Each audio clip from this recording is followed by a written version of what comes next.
Mche Mwenyezi Mungu haithu makunta wherever you are, popote utakapokuwa.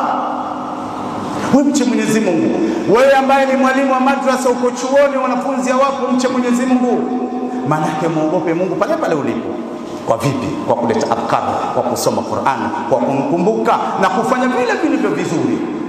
Wewe muuza sokoni, mche Mwenyezi Mungu, usififilishe kwenye vipimo. Popote ulipo, uko kwenye basi, lete adhkar, hali ya kuwa mtu anakuona unapepesa midomo. Upo kwenye gari yako, lete adhkar, mkumbuke Mwenyezi Mungu popote utakapokuwa. Hata fundi ujenzi, mmoja kati ya marafiki zangu ni fundi ujenzi. Marehemu baba alikuwa akimpenda sana, alikuwa akiweka tofali la ilaha illa Allah, la ilaha illa Allah, mpaka tukamzoea, watoto wakawa wanamuita fundi la ilaha illa Allah.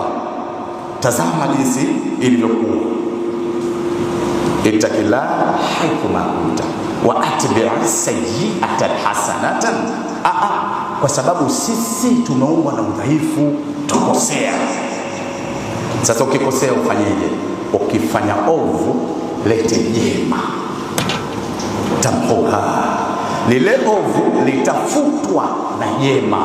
Maanake umeweka ovu hapo, umeweka jema, umefuta ovu jema, huku kistaghfiru sana kwa Mwenyezi Mungu na kumtaka Mwenyezi Mungu akusamehe kwa ile ovu ulilofanya, kwa ule wema wako unaofanya. Ndio taratibu wa khaliqin nasa, na watende watu bi khuliqin hasani, kwa tabia njema. Unaishi na watu, ishi nao vizuri. Kuna watu wakiishi na watu, unaambia unaenda kwa nani? Kwa fulani. Allahu akbar. Mtu anaogopa kuanzia kizazi chake mpaka mwenyewe. Anaogopa kwenye miamala kufanya. Wewe na biashara unatia wenzako ndimu, unawadhulumu, alafu uwaambie kitu na unawaletea ubabe. Wa khaliqin nasa bil khuluqin hasan, naishi na watu hali ya kuwa unaishi nao kwa tabia njema.